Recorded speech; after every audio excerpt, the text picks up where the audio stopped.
वर्तमान समय में ईरान और इज़राइल के बीच में जो तनाव और युद्ध की स्थिति है, उसमें कन्वेंशनल वॉरफेयर के साथ साथ हाइब्रिड वॉरफेयर के सिनारियोज भी असंभव हैं।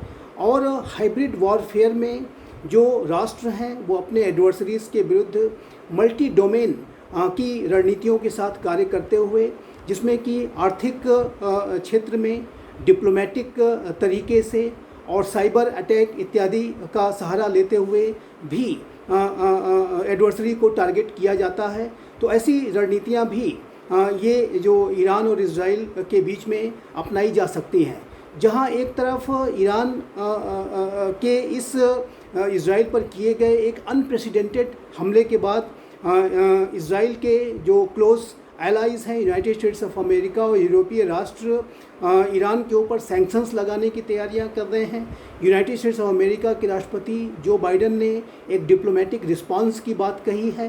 वहीं ईरान की तरफ से भी जाहिर है कि रशिया के साथ अवश्य परामर्श किया जा रहा है।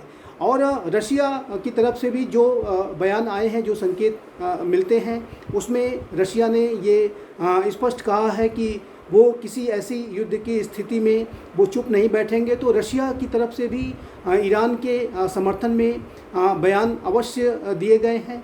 और ये स्पष्ट है कि ईरान भी रशिया और चाइना जैसे राष्ट्रों के साथ, सीरिया जैसे राष्ट्रों के साथ क्लोज कंसल्टेशन कर सकता है।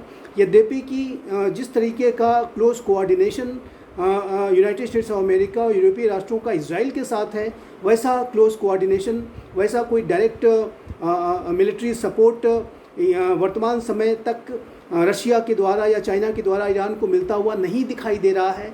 लेकिन जिस तरीके से पूरे विश्व में महाशक्तियों के बीच में एक टकराव की स्थिति बढ़ रही है, और रशिया के राष्ट्रपति व्लादिमीर पुतिन हो या चाइना के राष्ट्रपति शी जिनपिंग हो, वो वेस्टर्न कंट्रीज़ की हेजेमोनी को चैलेंज करने के लिए अनेक ऐसी अपॉर्चुनिटीज़ का इस्तेमाल करते हैं। तो ऐसे में वो ईरान के साथ अपने संबंधों को आगे बढ़ा सकते हैं। यदि ईरान और इज़राइल के बीच का ये तो तनाव है, बढ़ता है, यदि कोई युद्ध छिड़ता है, तो ऐसे में जो रशिया और चाइना जैसे राष्ट्रों का, महाशक्तियों का जो ईरान के साथ कोऑपरेशन है, वो और अधिक गहरा हो सकता है और इसमें तेज़ी आ सकती है। तो ये अवश्य है कि वर्तमान समय में जो स्थितियाँ काफ़ी तनावपूर्ण हैं। कन्वेंशनल वॉरफेयर के साथ साथ हाइब्रिड वॉरफेयर के भी इस्तेमाल के पूरे संकेत दिखाई देते हैं। और साइबर अटैक्स का इस्तेमाल करते हुए भी ये जो लड़ाई है लड़ी जा सकती है। और ईरान भी साइबर अटैक करने के लिए रणनीतियाँ बना सकता है। वहीं इज़राइल की जो साइबर अटैक की कैपेबिलिटीज़ हैं वो भी सशक्त हैं।